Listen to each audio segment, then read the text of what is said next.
माझं लहानपण कुठल्याही खेड्यात वगैरे गेलं नाही. मी मुंबईची आहे आणि मुंबईच्या उपनगरांमध्ये बिल्डिंग्जमध्ये अगदी चाळ जरी नाही तरी कोऑपरेटिव्ह सोसायटी असं माझं बालपण गेलेलं आहे.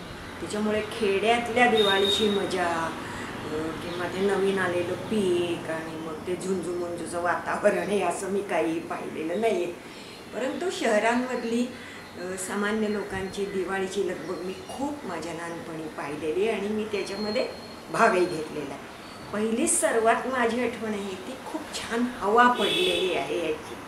म्हणजे एकीकडे पावसाळा संपलेला आहे. पूर्वी बरं का 3च ऋतू असायचे आणि ते वर्षात 3-3 महिने शिस्तीने यायचे. आता वर्षभर कुठलाही ऋतू केव्हाही असतो. म्हणजे आज पुण्यामध्ये धो पावसामध्ये बायका दिवाळीची तयारी करतात, तर तसं त्यावेळी नसायचं. त्याच्यामुळे दिवाळीचं पहिलं जाणवणारं आनंदाचं ठिकाण म्हणजे सुखद हवा. स्वच्छ निरभ्र आकाश आहे, गार वारा पसरलेला आहे.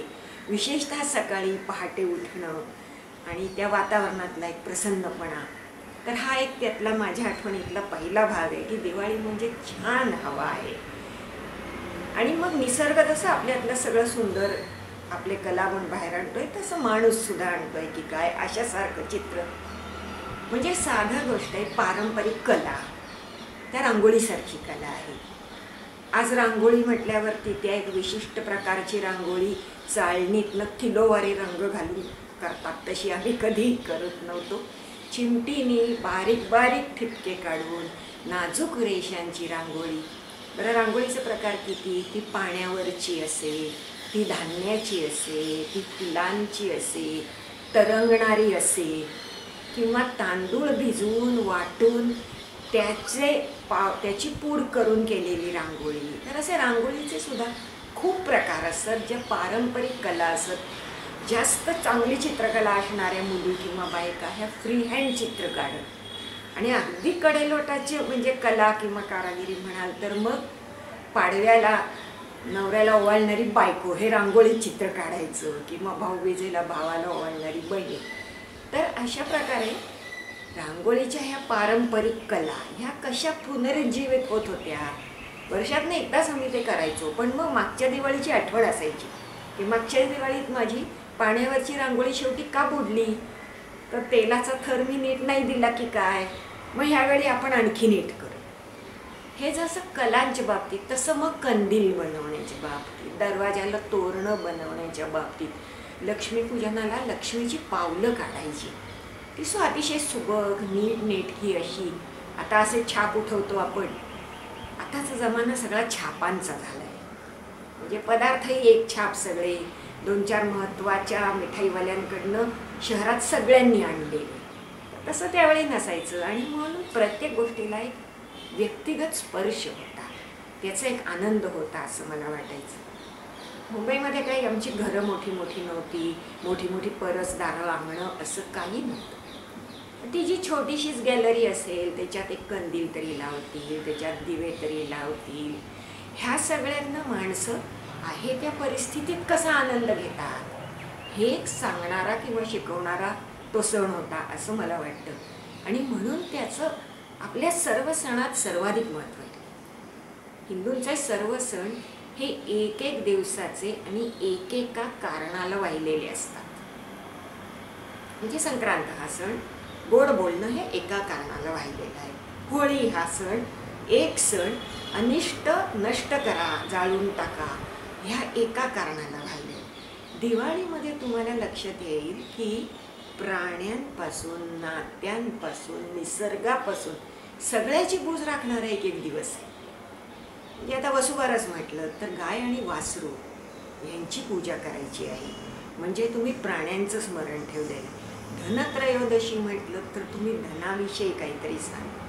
नरक चतुर्दशी म्हटलं तर पुन्हा काही एक अनिष्ट प्रवृत्ती, नरकासुर ह्याला नष्ट करायचं आहे. म्हणजे अनिष्टावर जय मिळवून आपल्याला पुढे जायचं आहे.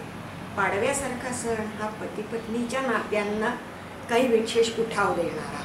नाहीतर मग कसं झालं असतं की फक्त नरक चतुर्दशीला बायकांनी नवऱ्यांची सेवा करायची आणि नवऱ्याने बायकोला कधी परत काही द्यायचं, तर लगेच 2 दिवसांनी सोय ठेवली की पाडव्याच्या दिवशी नवराही बायकोला काहीतरी भेटवस्तू देतोय, तिचा आदर सन्मान करतोय.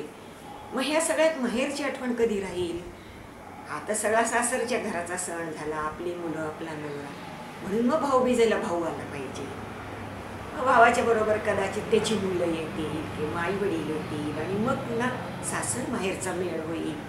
तर असं सर्व नाते, सर्व कला, निसर्गाचं सर्व देखणेपण आणि माणसाचा प्रत्येकाकडे बघण्याचा सकारात्मक दृष्टिकोन, ह्या सगळ्याला उजाळा देणारा म्हणून दिवाळी हा सण हा खूप मौलिक होता असं वाटतं. लगेच आज तो अगदी भ्रष्टच झालाय, नष्टच झालाय असं काही मला म्हणायचं नाही आहे, परंतु तोही छापील झालाय असं मात्र वाटतं. म्हणजे पूर्वी प्रत्येक घरातला फराळाचा पदार्थ चवीला वेगळा असायचा, बिघडला तरी वेगळ्या कारणाने बिघडलेला असायचा. आता ठरलेल्या मिठाया, ठरलेल्या मिठाईवाल्यांकडनं आणलेले ठरलेले पदार्थ, हे सगळ्या घरात तेच खायला मिळतं, जे आता परदेशी पण पाठवले जायला लागलेले आहे. त्याच्यामुळे दिवाळीची एक जी व्यक्तिसापेक्षता होती ती आता खूप कमी झाली असं मला तरी वाटतं. हा कदाचित माझ्या पांढऱ्या केसांचा पण परिणाम असेल आणि तरुण मंडळींना असं म्हटलेलं कदाचित आवडणार नाही. आणखी एक मला वैशिष्ट्य वाटतं ती म्हणजे भारतात इतके जाती धर्म पंथ आहेत बघा, परंतु फक्त महाराष्ट्र आणि बंगाल ह्या दोनच प्रांतांनी सणाची सांगड वाचनाशी घातली. म्हणजे बंगालमध्ये पूजा फेस्टिवल्स आणि फेस्टिवल इश्यू, पूजा इश्यू, आणि महाराष्ट्रामध्ये दिवाळी. ह्या ज्या दोन परंपरा संपूर्ण भारतामध्ये इतक्या प्रकारचं वैचित्र्य आणि वैविध्य असताना ह्या दोनच प्रांतांनी साहित्यिक किंवा सांस्कृतिक उत्कर्षाचीही सणाशी सांगड घातली. हे सण म्हणजे कपडे घ्यायचे, दागिने घ्यायचे, छान छान खायचं, एकमेकाला भेटायचं, भेटवस्तू द्यायच्या, हे झालंच, हा आनंद आहेच. पण ह्याच्याबरोबर मी काहीतरी सकस असं वाचेल किंवा लेखक असतील ते त्या निमित्ताने काहीतरी लिहितील, तर ही जी सांस्कृतिक, सामाजिक, साहित्यिक पुंजी आहे ती देणं. माझ्या लहानपणात मला आठवत आहे, आता कोणाला हसू येईल किंवा खोटं वाटेल, पण जे वयाने लहान भाऊ असत, म्हणजे जे कमवत नसत, ते 2 रुपये भाऊबीज द्यायचे. आणि जे नुकते नोकऱ्या लागलेले कमवणारे भाऊ असत ते 5 रुपये भाऊबीज द्यायचे. आणि मी 6 रुपयाचा दिवाळी अंक विकत घेतलेला आहे. 6, 8 रुपयाला तर मी सर्रास दिवाळी अंक विकत घेतले. त्याच्यामुळे भाऊबीज आली की ती जीवापाड जपून ठेवायची आणि कुठून तरी आपले 8 रुपये गोळा झाले की तो दिवाळी अंक विकत घ्यायचा आणि त्याचा एक आनंद घ्यायचा. ही एक माझ्या मनातली खूप आठवण आहे की आम्ही पार्ल्याला राहायचो, एका सोसायटीमध्ये, असा लांब मजला होता. तर दिवाळीच्या दुपारी छान जेवणं खाणं झाली, बायकांचे कष्ट करून झाले, पुरुषांचा आराम करून झाला की कुणीतरी मजल्यावरचं टार्गेट पोर असेल ते असं कोपऱ्यात एका उंच स्टूलवर बसायचं आणि ऐका रे असं म्हणून पुलंचा वगैरे दिवाळी अंकातला लेख वाचून दाखवायचं आणि सगळे हळूहळू गोळा व्हायचं. तो काय एकमात्री प्रयोग नसायचा, त्याला तिकीट नसायचं, त्याला पडदा नसायचा, काही नसायचं. पण पुलंच्या लेखनाने कोणीही साधारण न अडखळता वाचलं की त्याच्यातनं परफॉर्मन्स व्हायचा.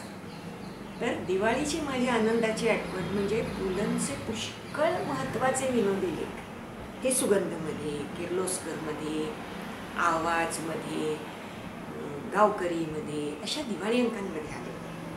याही बाबतीत मला एकदा सांगावंच वाटतं की आता जे विनोदाला वाहिलेला दिवाळी अंक असा जो काही गट झालेला आहे तसा तेव्हा फार कमी होता. आवाज हा पहिलाच अंक असा काढला भाऊसाहेब पाटकरांनी की जो पूर्ण विनोदी, पण अतिशय गंभीर अंकात एखादा विनोदी लेख असायचा. एक किर्लोस्करसारखं शेतीप्रधान मासिक किंवा सामाजिक सांस्कृतिक उत्कर्षाची वाट दाखवणार, पण त्याच्यात अंकाच्या निम्म्या भागानंतर एखादा पुलंचा मोठा लेख असला की ते सगळं गंभीर वाचन पेलायची शक्ती ते एका विनोदी लेखात आहे असं वाटायचं.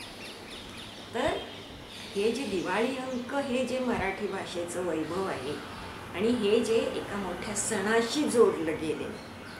खरं म्हणजे इंग्लंडमध्ये सुद्धा ख्रिस्ती धर्मीयांचे ख्रिसमस निमित्त दिवाळी अंक पहिल्यांदा त्यांच्या पद्धतीचे, म्हणजे तो ख्रिसमस विशेषांक दिवाळी नव्हे, निघायला लागले होते.